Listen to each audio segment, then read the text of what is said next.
Olá galera, bom dia, boa tarde, boa noite, boa madrugada. Meu nome é Sidney Martins, professor de língua portuguesa aqui do LAC Concursos, o maior site de videoaulas do Brasil, quiçá das Américas. Então vamos parar de enrolação, vamos direto ao ponto. Hoje a nossa primeira aula, nós vamos trabalhar a parte de classes gramaticais. Qual é o intuito? O intuito é o seguinte: em toda prova de concurso público, você tem normalmente 40%, 30% de análise textual e 60% ou 70% de análise gramatical. Então, você tem de estudar gramática. Detalhe, para você conseguir fazer uma análise textual, antes você tem de fazer uma análise gramatical. E quando a gente pega esse conteúdo gramático e pergunta, por exemplo, para um aluno qual é a matéria que mais cai, ele, sem sombra de dúvida, já responde: é a análise sintática. Só que o avaliador, espertamente, sabe que você aprendeu de forma equivocada na escola. Então, ele vai colocar um termo com preposição, por exemplo, e vai pedir a função sintática, porque ele sabe que você vai responder objeto indireto. Mas, na verdade, a análise nunca foi sintática, ela sempre foi morfossintática. Então, eu primeiro tenho de ver a quem aquele termo está ligado morfologicamente, a quem ele está ligado gramaticalmente, para aí sim poder classificar sintaticamente. Tanto é que um termo com preposição sempre tem dentre as opções objeto indireto e complemento nominal. Por quê? Porque o objeto indireto sempre tem preposição, assim como o complemento nominal também sempre tem preposição. Mas se o aluno se ligar que o objeto indireto está ligado a um verbo, e detalhe, não é qualquer verbo, é um verbo transitivo indireto, e o complemento nominal está ligado a um nome, não já facilitou a vida? Já, não já? Então é o seguinte, hoje a gente vai procurar trabalhar uma base. É claro que eu vou mencionar alguns assuntos, alguns conteúdos, que aí você vai ficar assim: caramba, Sidney, e aí? Você não vai falar sobre isso de forma mais aprofundada? Não, porque ainda não chegou o momento. Você vai aprender quando chegar o momento. E algumas coisinhas aqui que não tiverem muita importância, eu já vou fazer uma reflexão e chamar a sua atenção para isso. Afinal de contas, a gente não vai fazer um curso de letras. Não é um curso acadêmico. A gente está fazendo um curso de língua portuguesa para provas de concursos públicos. Então, a gente vai direto ao ponto, para fazer você não perder tempo. Então você vai falar assim: caraca, Sidney, mas tem 2 horas a aula. É importante, meu irmão, tem 2 horas mesmo, porque língua portuguesa, o conteúdo é vasto, é enorme, beleza? Então vamos parar de enrolação, vamos direto ao ponto. Então olha só, galera, a primeira coisa que a gente vai trabalhar aqui são as modalidades da gramática, para você entender como a gramática funciona como um todo, para você saber exatamente aquilo que você está estudando, beleza? Então vem aqui comigo, ó. Eu tenho 5 campos a serem estudados, consequentemente eu tenho 5 modalidades. E aí a gente vai pontuar aqui, isso aqui, tópico por tópico, beleza? Então vem comigo, ó. Primeira coisa, quando eu falo em som na língua portuguesa, qual é a primeira palavrinha que vem à mente de vocês? Sem sombra de dúvidas, muita gente deve ter pensado agora: música, né, Sidney? Não, quando eu falo em som, a primeira palavrinha que vem é fonema. O que é um fonema? É a representação sonora de uma letra. Então tem a letra ali, a representação gráfica. O som que ela propicia é o fonema. E para estudar isso daqui, nós temos a fonética. Portanto, a fonética é a modalidade da língua portuguesa responsável por estudar o campo do som. Agora, como isso cai em prova? Em 2 pegadas. Uma, basicamente, cai direto, a acentuação gráfica, que a gente estuda numa outra aula, de forma bem direcionada. Agora, ele também pode te cobrar colocando uma palavra e perguntar o número de letras e fonemas, respectivamente, que tem naquela palavra. Normalmente, ele não coloca uma palavra que tenha o mesmo número de letras e fonemas. Por exemplo, a palavra árvore, ela tem 6 letras e 6 fonemas, porque cada letra ali tem apenas o mesmo som. Então, mesmo número de letras e fonemas, respectivamente. Agora, ele gosta de colocar palavras como carro e táxi. E aí você vai perceber que o número de letras e fonemas são diferentes. É importante, primeiro de tudo, já ter atenção, contar, fazer a contabilidade de forma correta. A palavra carro, ela tem 5 letras, ó, só contar 1, 2, 3, 4, 5. Por incrível que pareça, só de fazer isso, você já elimina algumas alternativas, porque o avaliador ele testa a tua atenção, ele coloca lá 6 letras, 4 letras, só ao fazer isso você já eliminou. Agora, Número de fonemas. Vamos ver. Eu falo carorô? Não, eu falo carro. Então, esses dois R's aqui possuem o som de um R forte. Quando isso acontece na língua portuguesa, a gente chama esse processo de dígrafo. Ou seja, quando eu tenho dois elementos, duas letras, com apenas um som. Então, eu chamo de dígrafo. Então, aqui eu tenho 5 letras e 4 fonemas, porque eu tenho 4 sons. Agora, a palavra táxi. Eu tenho 4 letras, é só contar. Mas será que eu tenho 4 fonemas? Não, eu não falo táxi, eu falo táxi. Então, o X aqui tem som de KS. Ou seja, uma letra tem 2 sons. Quando uma letra tem 2 sons, eu chamo de dífono. Olha que parada interessante. O dígrafo, 2 letras, 1 som. O dífono, uma letra, 2 sons. Então aqui, ó, eu tenho 5 fonemas. Agora, sejamos sinceros, isso é super tranquilo, não é? É só prestar atenção. Agora, para poder dificultar um pouco mais no assunto da fonética, o camarada vai cobrar acentuação gráfica. Mas aí a gente trabalha isso numa aula específica, de forma bem tranquila, direcionando para você não dar mole, beleza? Agora, vamos continuar a nossa pegada aqui. Agora a gente vai para um cara sinistro, ó. A gente vai para forma. Se ao falar em som eu pensei em fonema, ao falar de forma eu penso em morfema. E aí lembra que eu falei que a análise textual começa na análise gramatical? Tudo começa nesse camarada aqui. O morfema é a menor unidade significativa de uma palavra. Então, antes da palavra, existe o morfema. Ou seja, a palavra pode ser dividida em partes menores. E por que eu consigo? Porque cada pedacinho ali é um morfema. Porque cada pedacinho ali atribui uma significação. E ao pensar em morfema, eu penso em morfologia. Aqui está uma matéria importante, né? Uma modalidade. A morfologia, ela é responsável por estudar o campo da forma. E eu falo aqui agora, então, estrutura e formação das palavras e propriamente nas classes gramaticais. Se a matéria que mais cai na prova é análise sintática, eu preciso ver a quem um camarada está ligado gramaticalmente para aí sim poder classificar. Eu ouso dizer que se você não sabe morfologia, se você não sabe identificar uma classe gramatical, você não sabe nada em língua portuguesa. Agora, a nossa aula de hoje, ela é bem magética. Eu não vou fazer como você aprendeu na escola. Eu não vou trabalhar classe por classe. Eu, na verdade, vou pegar todas as classes e vou mostrar como elas se relacionam entre si, para você entender o processo não só morfológico, mas também sintático. Essa relação que elas possuem entre elas, beleza? Então, vamos lá. Então, a próxima é o campo do estilo. E ao falar em estilo, eu penso em estilística. Galera, aqui, ó, a gente não estuda a fundo no concurso público. Assim como, com certeza, você não estudou a fundo na escola. Só estuda estilística a fundo quem faz uma excelente faculdade de letras ou então excelente faculdade de direito na parte da oratória. Porque a estilística é a modalidade que funciona como elo entre a gramática e a literatura. Então, tudo que tem de paralelismo, tudo que tem de figura de linguagem, está aqui. Aí você vai falar assim para mim, ué, então eu já estudei, porque eu já estudei figura de linguagem. Em provas, caem no máximo umas 10. Tem mais de 300 figuras de linguagem. Então, com certeza, você não estudou tudo. Ah, Sidney, mas e aí, como é que fica? O conhecimento básico que a gente precisa daqui, do campo da estilística, a gente joga para cá, ó, para o campo do significado.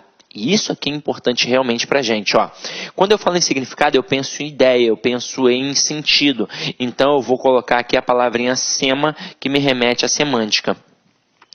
Como assim, Sidney, sema? Sema significa ideia. Só para citar como exemplo, a palavra semáforo, né, o famoso sinal de trânsito, sema é ideia e foro é levar, ou seja, significa levar uma ideia. Mas como assim? Que ideia? Ora, se está verde eu sigo, se está amarelo eu tenho atenção, se está vermelho eu paro. Então, a modalidade da semântica é muito importante para quem está fazendo prova de concurso público, até mesmo porque a aqui, ó, está diretamente ligado a um conteúdo que está no teu edital, que é a compreensão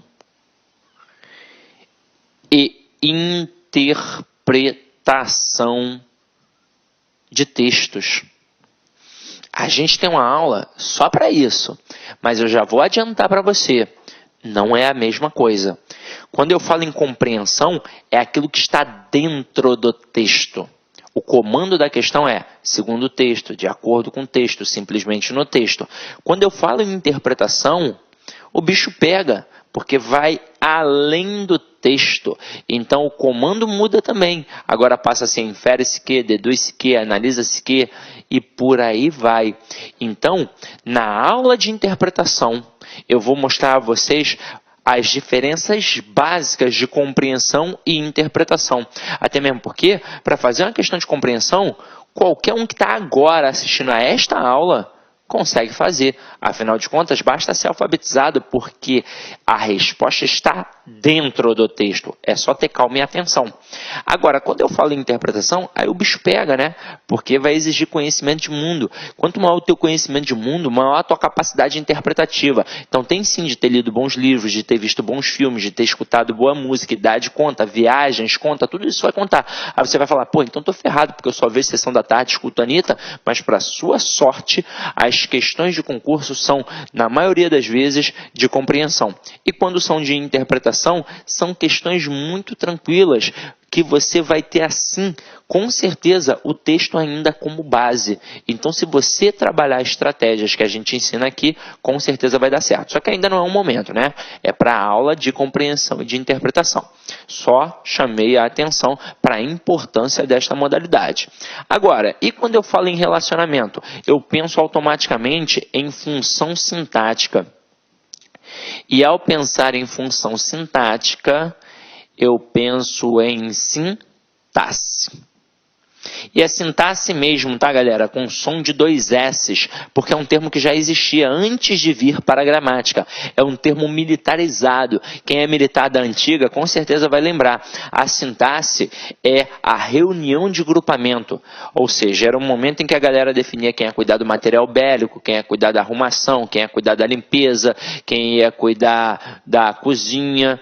Então, reunião é ou não é um intervalo de tempo para as pessoas se relacionarem? Então, nada mais justo que chamar de sintaxe a modalidade que estuda o campo do relacionamento. E por que o campo do relacionamento? Porque eu nunca classifico sintaticamente. Eu sempre vejo a quem o camarada está ligado morfologicamente, a quem ele está relacionado morfologicamente, para aí sim poder classificar sintaticamente. Então, galera, definição agora. Dessas 5 modalidades, 3 são extremamente importantes para nós. Primeira, morfologia. É a base da gramática. Se eu não sei morfologia, eu não sei nada. Ah, sim, eu pensei que fosse a fonética. Não, não é. A fonética é muito importante quando você é criança, que você ainda precisa saber como pronunciar determinadas palavras. Tanto é que um estrangeiro, quando vem para o Brasil, ele tem de primeiro aprender fonética. Quando você vai aprender uma língua estrangeira, você tem de primeiro aprender fonética. Você não vai trabalhar a gramática da língua. Afinal de contas, se você ainda não sabe a pronúncia, de nada adianta apenas trabalhar a gramática da língua, né? A estrutura morfológica e sintática. Agora, para gente que já sabe pronunciar, o mais importante agora é a morfologia, porque fonética você já sabe. Essa é a verdade. Agora, passada a morfologia, a semântica também é muito importante. Afinal de contas, é a parte primordial da análise textual. E para finalizar aqui, ó, a sintaxe, que no final das contas é a matéria que mais cai na prova do concurso público. Detalhe, porque as 3 são importantes, não só para quem faz concurso público, mas quem estuda a língua portuguesa. As 3 caminham juntas sempre. E o camarada já pode te derrubar numa pegadinha só utilizando isso, ó. Quer ver? Bota uma frase simples, ó. Simples, ó. Jocrete quebrou uma mesa. Aí o cara destaca a palavra Jocrete e pergunta qual é a função morfológica. E na letra A, de sacanagem, ele coloca sujeito. Aí o aluno desatento, nesse primeiro momento, vai pensar assim, ué, Foi a Jocrete que quebrou. Então ela praticou a ação, a Jocrete é o sujeito, né, Cisne? Aí vem cá e marca, ó. Agora, ele não perguntou a função sintática, ele perguntou a função morfológica. Então, Jocrete, morfologicamente, é um substantivo. Sintaticamente, é um sujeito. E você tem de prestar atenção nisso. Então, na prova, olha o que o camarada pode trabalhar em relação à função. Normalmente, quando aparece a palavra função, a gente pensa logo em função sintática, porque era isso que a gente fazia na escola. Mas o camarada pode cobrar função morfológica, função semântica e função sintática. Olha que momento importante da aula. Quando o cara te cobra função morfológica, ele quer saber qual é a classe gramatical. Então, ó, no universo ali das classes gramaticais, ele quer saber o que é. Se é substantivo, se é adjetivo, se é pronome, se é advérbio, e por aí vai. Agora, perguntou função semântica, ele quer saber qual é o sentido. E aí não adianta, né? Nós temos N possibilidades, vai depender do contexto, porque pode ser qualquer coisa. Agora, quando o cara cobra a função sintática, ele quer saber sobre os termos da oração. Então ele quer saber se é sujeito, se é predicado, se é objeto direto, objeto indireto, adjunto adverbial, adjunto adnominal e por aí vai. Aí você vai falar, caraca, não vou aprender isso nunca, estou ferrado, é muita coisa. Então se liga só. Eu hoje vou mostrar para vocês a importância dessa análise morfológica, a importância da identificação da classe gramatical. Porque isso aqui é um percurso de 100%. Mas se você consegue identificar a classe gramatical, você já percorreu 70% do trajeto. Então, depois analisar semanticamente, sintaticamente, vai ficar muito mais fácil. Tranquilo? Agora, o que eu vou falar aqui com vocês? A aula de hoje é extremamente imagética. Então, preste atenção, aproveita que é uma videoaula e aí você primeiro olha, depois você volta, veja de novo e anota. Ou então, Cisne, mas eu gosto de anotar na mesma hora. Mas cuidado com isso, para não perder as informações. Ainda bem que não é uma aula presencial, né? Porque na aula presencial, às vezes, você para anotar, perde uma informação importante. Aqui você pode voltar quantas vezes quiser mesmo, né? Então, vamos lá, ó. Posso apagar? Posso, né? Então, vamos lá.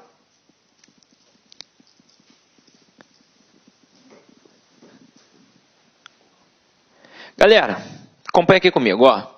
Relação das classes gramaticais. Quando a gente fala em classes gramaticais, nós temos 10 classes gramaticais. Então, nós temos 5 modalidades da gramática e nós temos 10 classes gramaticais. E da mesma forma que eu dividi a gramática em 5 partes, eu também vou dividir a classe gramatical. Só que eu vou dividir em apenas 2 partes. Eu divido nas classes variáveis e nas classes invariáveis. Num primeiro momento, pode não fazer muita diferença assim para você, mas você logo vai descobrir que é muito importante saber identificar se é variável ou invariável. Aí nós temos 6 classes variáveis e 4 classes invariáveis. E nós primeiro vamos estudar a classe variável. Agora, se liga só no que eu estou fazendo aqui. Nós vamos estudar as 6 variáveis exatamente assim, ó, como eu estou fazendo com as minhas mãos. Uma vai ficar isolada. Já vou até te adiantar. Quem fica isolado? É o verbo. Por que o verbo fica isolado? Porque ele é a classe mais variável de todas. É a classe mais importante. É a classe que manda em tudo. Então ela é difícil. Tem de ser estudada sozinha. Por isso ela fica isolada. Agora as outras 5, elas trabalham num processo conjunto. Uma vai ficar aqui no meio mandando e as outras 4 na sua periferia, só obedecendo. Então vamos primeiro começar com essas 5 aqui. Então venha comigo, ó, preste atenção. Eu já dividi as 5. Eu só vou mostrar como elas se relacionam entre elas. Então olha aqui. A primeira classe que a gente vai olhar é o substantivo, que é a classe responsável pelo nome. Como assim? Ela é uma classe responsável por nomear os seres e as coisas. Então, ó, os seres e as coisas. Qualquer ser ou qualquer coisa, a gente só dá esse nome porque, na verdade, a gente tem um substantivo. Agora, mais importante do que nomear os seres e as coisas, para a prova do concurso público, o substantivo é sempre um termo determinado. E o que significa dizer que um termo é determinado? Significa dizer que ele é sempre núcleo. Então, o substantivo é núcleo de qualquer estrutura nominal. E aí se liga só nessa. Esse quadrinho aqui que eu vou mostrar para vocês agora é a base para você entender futuramente aulas de concordância verbal e de concordância nominal. Afinal de contas, na escola, você aprendeu, por exemplo, falando da concordância verbal, que é a relação entre o verbo e o sujeito. E aí o avaliador já se aproveita, né? Já derruba o candidato, porque ele coloca uma frase grande demais, várias palavras dentro do sujeito, várias palavras no plural e deixa o verbo no plural. E aí você não vai estranhar, vai achar que está certo.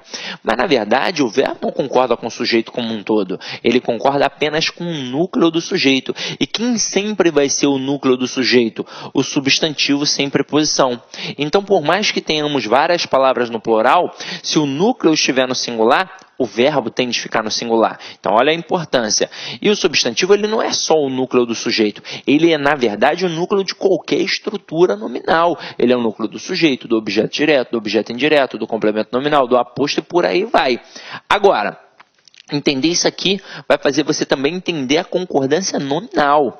A concordância nominal está lá na gramática, ó, é a relação entre o nome e os seus determinantes. Então, ora, se o substantivo é o determinado, quem o acompanha é determinante. Então, ele manda e o resto obedece. O que isso significa? Se ele está no singular, o resto fica no singular. Se ele está no plural, o resto fica no plural. Se ele está no masculino, o resto fica no masculino. Se ele está no feminino, o resto fica no feminino. E por aí vai. Entendeu? Agora, vamos continuar nossa pegada. Quem é que trabalha em prol da ordem, da quantidade, da fração e por aí vai? Quem é que indica tudo isso? É o numeral. Agora, nós não temos por que perder tempo com o numeral, porque isso não cai em prova, praticamente não cai em prova. Então, por que você vai perder seu tempo se é um assunto galho fraco? Então, não tem porquê. Então, deixa o numeral para lá. Agora vem aqui comigo. Adjetivo. Adjetivo é importante. O adjetivo, ele indica semanticamente a característica. E na hora que eu falei do adjetivo, você deve ter pensado, caramba, é importante mesmo, porque na hora que você falou da concordância nominal, eu só pensei em substantivo e adjetivo. Na verdade, a concordância nominal se dá entre esses 5 elementos aqui sempre. Mas a gente pensa muito em substantivo e adjetivo porque da mesma forma que eu tenho substantivo composto, eu também tenho adjetivo composto. E tem muita relação de concordância do adjetivo com o substantivo nas provas de concurso público. Detalhe, esse cara aqui, o adjetivo, ele também é um excelente ferramenta para mostrar o quanto a análise é morfossintática. Porque se você identificar que o cara é gramaticalmente um adjetivo, você vai perceber que sintaticamente ele só pode ter 2 funções. Ou ele é um adjunto adnominal, ou ele é um predicativo. Que depois eu vou mostrar para vocês como é que funciona. Mas não é o momento agora ainda, beleza? Mas esse cara é realmente importante. E a gente vai estudá-lo futuramente com mais tranquilidade, como ele merece, tá? Mas a coisa mais importante que você precisa saber, ele indica característica, qualidade, atributo e por aí vai. Então, quando eu digo assim, Clara é bonita, bonita é um adjetivo para Clara. Então, está indicando uma característica, beleza? Agora, quem é responsável por flexionar em gênero e número? É o artigo. Quando eu falo em gênero e número, eu estou falando em masculino, feminino, singular e plural. Só que agora eu vou parar para fazer uma reflexão com vocês aqui, ó. Chegou um momento importante da aula. O artigo, normalmente, não tem a devida importância que merece. Só que eu vou te dar essa importância agora, ó. Normalmente, até em gramáticas para concurso público, o artigo é colocado de lado. assim como o numeral é colocado de lado. Mas o artigo não pode ser colocado de lado, porque além de flexionar em gênero e número, ele tem outras duas importantíssimas funções para a prova de concurso público. Ele sozinho, no universo dessas 10 classes gramaticais, ele é capaz de modificar qualquer outra classe gramatical. Na verdade, ele é capaz de substantivar qualquer outra classe gramatical. E ele sozinho... Olá, meus amigos, minhas amigas, eu sou o professor Lac, com muito orgulho, muita satisfação.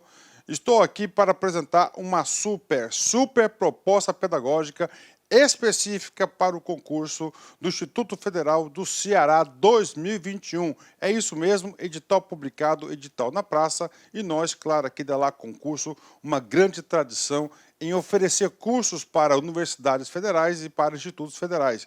Não podíamos deixar de fora dessa grande oportunidade. Então vem comigo, edital publicado, edital na praça, né? Nós teremos 3 grandes cursos. Nós teremos esse curso, que é o assistente em administração, teremos um curso focado para o cargo de administrador, e nós teremos um curso também que é conhecimentos básicos, né, que é a parte da legislação, e mais língua portuguesa. São 3 oportunidades aí para vocês estudarem conosco, né? Então vem comigo, este curso, né, curso aí, né, bastante competitivo, focado no cargo de assistente de administração, por apenas 10 parcelas de R$ 90, o prazo de acesso 90 dias, e o nosso Personal Coach começa no dia 11/10. Professor, o que é o Personal Coach? Personal Coach é a nossa metodologia, que é uma metodologia baseada na administração, que é o regime de metas.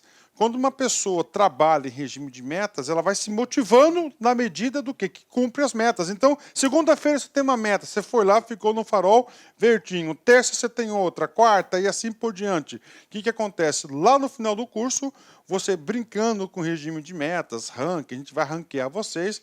O que vai acontecer? Você vai ter lá um resultado super positivo, né?